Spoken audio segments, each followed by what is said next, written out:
ये क्वेश्चन देखिए, question number 62, 1.24 gram of AX2 जिसका मोलर मास इतना है, उसको 1 kg ऑफ वाटर में डिसोल्व करके सॉल्यूशन बना लिया और फिर उसका बॉइलिंग पॉइंट देखा तो इतना आया। फिर 25.4 ग्राम ऑफ AY2 जिसका मोलर मास इतना है, उसको 2 kg ऑफ वाटर में डिसोल्व कर लिया और उसका बॉइलिंग पॉइंट आया इतना। तो हमको बताना है इन दोनों में से कौन कितना आयनाइज होगा। तो आयनाइजेशन के लिए हमें आई की वैल्यू पता होनी चाहिए, यानी कि वांट हाफ फैक्टर की वैल्यू पता होनी चाहिए। तो मैं क्या करती हूँ, ये दो टेबल बना लेती हूँ। यहाँ पे इसका मास लिख लेती हूँ, जो डेटा दिया हुआ है। इसका मास है 1.24 ग्राम और इसका मास है सेकंड वाले का 25.4 ग्राम। फिर इनका मोलर मास दिया हुआ है, जिसको मैं कैपिटल M1 से डिनोट कर लूँगी, वो है 124 ग्राम पर मोल। और इसमें है MM2, इसका मोलर मास है 250 ग्राम पर मोल। और इसमें जो सोलवेंट का मास है वो है आपका 1 kg और इसमें आपका जो सोलवेंट का मास है वो है 2 kg। यहाँ पे जो सॉल्यूशन का बॉइलिंग पॉइंट आया वो है 100, इसको मैं T1 मान लूँ, 100.0156 डिग्री सेंटीग्रेड। और यहाँ पे T2 की वैल्यू है आपकी 100.0260 डिग्री सेंटीग्रेड। और Kb, जिसको आप इब्लियोस्कोपिक कांस्टेंट भी बोलते हैं, उसकी वैल्यू है आपकी 0.52 केल्विन kg पर मोल। ठीक है, अब मुझे बस आई की वैल्यू निकालनी दोनों के लिए। वो किस फॉर्मूले से निकलेगी आपको पता है, सॉल्यूशन चैप्टर में डेल टी बी आपका होता है आई एम के बी।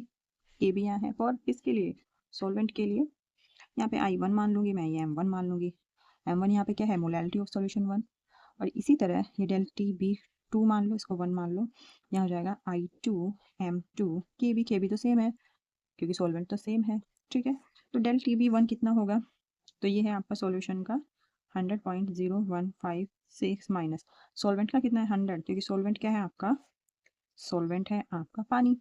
और आप इसको सीधा केल्विन लिख सकते हैं, क्योंकि जब आप कोई चीज़ सब्ट्रैक्ट करते हो तो यूनिट ऑटोमेटिकली कैंसिल आउट हो जाती हैं। ठीक है, तो आप यहाँ पे केल्विन लिख सकते हो। इज इक्वल टू I1, ये तो मुझे निकालना ही है। मोलैलिटी कितनी होगी, mass in gram divide by molar mass. ठीक है, और डिवाइड बाय आपका हो जाएगा जो सोलवेंट का मास है इन ग्राम। और फिर इनटू के बी की वैल्यू आपकी आई आएगी 0.52। तो यहाँ पे आप देखिए, इसी तरह इस वाले केस में आपका क्या हो जाएगा, 100 माइनस 0.260, 100.0260 माइनस 100 केल्विन। यहाँ आ जाएगा I2।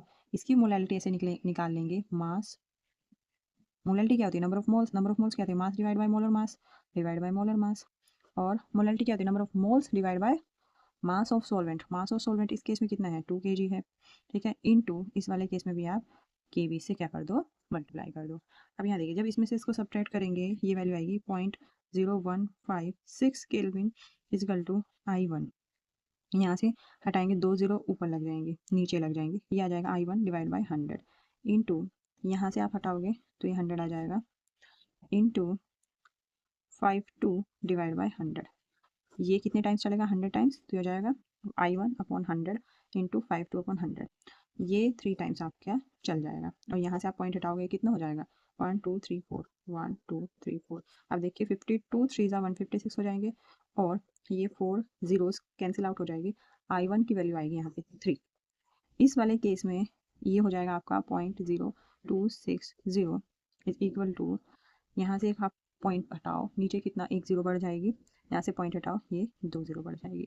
फिर ये आपका हो जाएगा I2 254 डिवाइड बाय 2500, और ये 2 किस में हो जाएगा, इसके इनटू में चला जाएगा, और इनटू 52 डिवाइड बाय 100। यहाँ से भी आप ये पॉइंट हटाओ और 4 0 अपनी लगा लो, देख लो कितनी जीरो कैंसिल होती है, 2 0 ये गई, 4 0 थी और 2 0 ये भी कैंसिल आउट हो गई।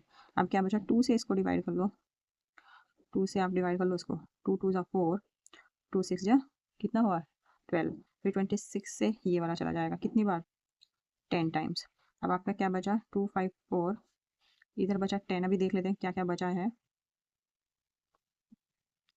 यहाँ 10 बचा और यहाँ पे बचा I2, और इधर बचा 254 25, इधर तो कुछ बचा ही नहीं, सब कैंसिल आउट हो गया इधर तो। ठीक है, तो ये ऑलमोस्ट देखिए, ऑलमोस्ट ये 10 टाइम्स है ऑलमोस्ट, तो I2 की वैल्यू ऑलमोस्ट 1 आ जाएगी। ठीक है, I2 की वैल्यू ऑलमोस्ट 1 आ जाएगी। इसका मतलब AX2 के केस में तो अगर I1 3 है, यानी कि आफ्टर डिसोसिएशन I की वैल्यू कैसे होती है, ions after dissociation divide by ions before dissociation. After dissociation, ठीक है, तो आफ्टर डिसोसिएशन कितना होना चाहिए, ये 3 होना चाहिए AX2 के केस में, क्योंकि बिफोर डिसोसिएशन तो ये पूरा कंबाइंड फॉर्म में है, तो नीचे 1 होगा, ऊपर आफ्टर डिसोसिएशन कितना होना चाहिए, 3 होना चाहिए। तो AX2 कैसे आपका डिसोसिएट हो रहा होगा, तो AX2 आपका डिसोसिएट हो रहा होगा इस तरह, A plus two x minus, या ऐसे A2 प्लस 2x माइनस, ऐसे डिसोसिएट हो रहा होगा, यानी 3 आयंस बन रहे हैं, ठीक है।